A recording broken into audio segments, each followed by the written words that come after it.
What is up, YouTube? This is T-Quint1 coming at another video, and today I'm going to be talking to you about Indiana Jones and the Dial of Destiny. With The Great Circle launching soon on PS5, something I hope to cover as soon as I can scrape $70 together, it seemed like as good a time as any to tackle the only Indiana Jones movie I've never reviewed. During my long hiatus, there were several times I considered coming back. Frankly, I regret having left in the first place. Lots of movies and TV shows that I reviewed or speculated about extensively feel so incomplete now. Toy Story 4, the last couple seasons of Game of Thrones, the other seasons of Stranger Things, the Justice League movie, all these things I was excited and hopeful for. What did I think? I'll get around to these eventually, but none of these loomed as large as the fifth Indiana Jones movie. I was vocal about my love for the trilogy and my hate for Crystal Skull back then. And unlike Lucas's other revival of a classic series, my opinion hasn't shifted any since. So I was excited for a new Indiana Jones film, of course. I quite liked the new Star Wars films that they were making back then. In fact, it was my most anticipated film of the year 2023. But I wasn't stupid. All I was hoping for, really, was an improvement over Kingdom of the Crystal Skull. I knew it was never going to come close to the first three, and I was fine with that. So, is Dial of Destiny better than Crystal Skull? I guess a little. I did like the opening. The de-aging effects were sometimes wonky, but it was probably the highlight of the movie. But it also called to attention one of the central problems. The time to make this has passed. They were making jokes about how old Indy was in the last movie, and this is 15 years later. It's not fun to watch an 80-year-old man get beat up, at least in the few action scenes Harrison Ford participates in. I get the feeling that director James Mangold knew this, and he was trying to go for a similar feel to his film Logan, which took an action hero and gave him more vulnerability by playing up his age. The reason it worked in that film, though, was, put bluntly, it was made for adults. Indiana Jones has always had a heavy comedic element, but this film just feels like a farce when it's not being overly dour and self-serious.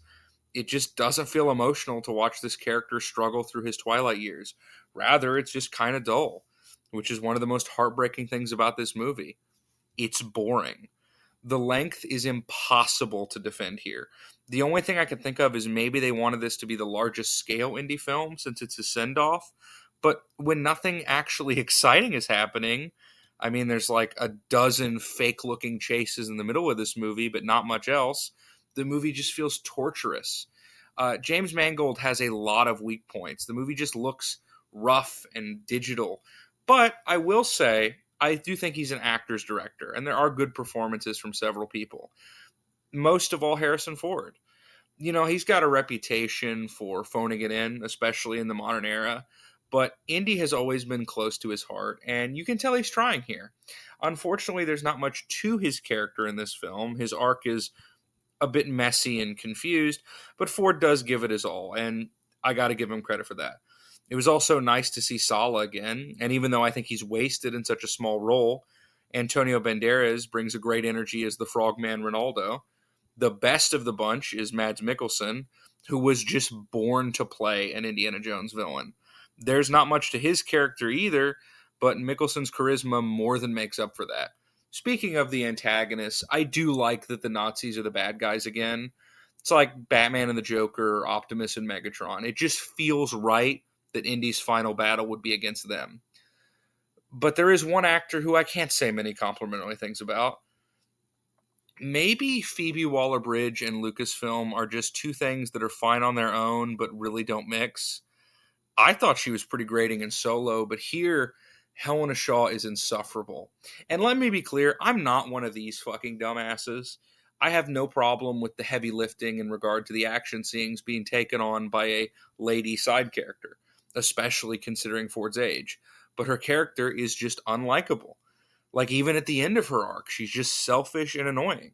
The comedy bits they give her don't work. The performance is a notably weak one from an actress who's been in much better things. And her and Ford have zero chemistry. I think the most heartbreaking thing about this entire movie, though, is despite all its missteps, in the third act, it almost stuck the landing. I'm going to have to spoil the movie, although I'm operating under the assumption that anyone who wanted to see it has by now. In the final act of this movie, they go bigger than any of the previous installments. And while I complained about the weird direction that Kingdom of the Crystal Skull took, here I actually did kind of enjoy it, if just for the absurd spectacle of the whole thing. See, the artifact at the center of this film, Archimedes' Dial, gives its user the power to travel through time. And in the third act, our main characters are transported back to ancient Syracuse during a battle. I gotta say, despite Mangold's many shortcomings, it's shot very well. It's by far the most visually impressive thing in the movie. And after a pretty good villain death, Indiana Jones is at a crossroads. Throughout the movie, it's made clear that there's not much left in the present time for him. And he tells Helena that he wants to stay here in the past. I actually thought it was kind of a bold direction. I know that the message might be a little iffy. I mean, I don't think it's an especially responsible thing to encourage wallowing in the past. Although, if any company has no room to finger wag about too much reflection, it's Disney. But to me, this felt like a natural place to take the character at the end. Indy has always loved history, and now he gets to be a part of it. It was the only time, besides the admittedly pretty cool opening, that this felt like a worthy installment. But then the movie chickens out. Helena knocks Indy out and takes him back to the present, where we get a really awkward reshoot with most of the surviving cast members of these movies. It's limp, it's empty, and it's disappointing because we were so close to something that actually did feel right. I understand that it's never a good thing for a movie to actually agree with a character when he says he has nothing to live for, but even if you wanted Indy to make a different choice, shouldn't he be the one who ultimately decides to return to the present? I mean, imagine if in A New Hope, instead of Han rejoining the fight at the end of his own accord, Chewbacca held him at gunpoint and made him take on Darth Vader's TIE fighter. It wouldn't be very satisfying, would it? And neither is this. Unfortunately, the movie as a whole just isn't very satisfying. It's a pedestrian, stale action film and was surrounded by better options that summer. It's probably part of the reason it flopped so hard.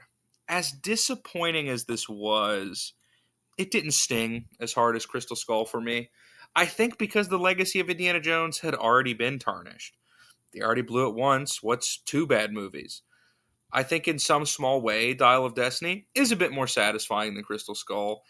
I can't get angry at it. It's at least less annoying, and for that I'll give it a 5.5, which is zero point 0.5 higher than I scored its predecessor. This is T Quinton 1, signing out.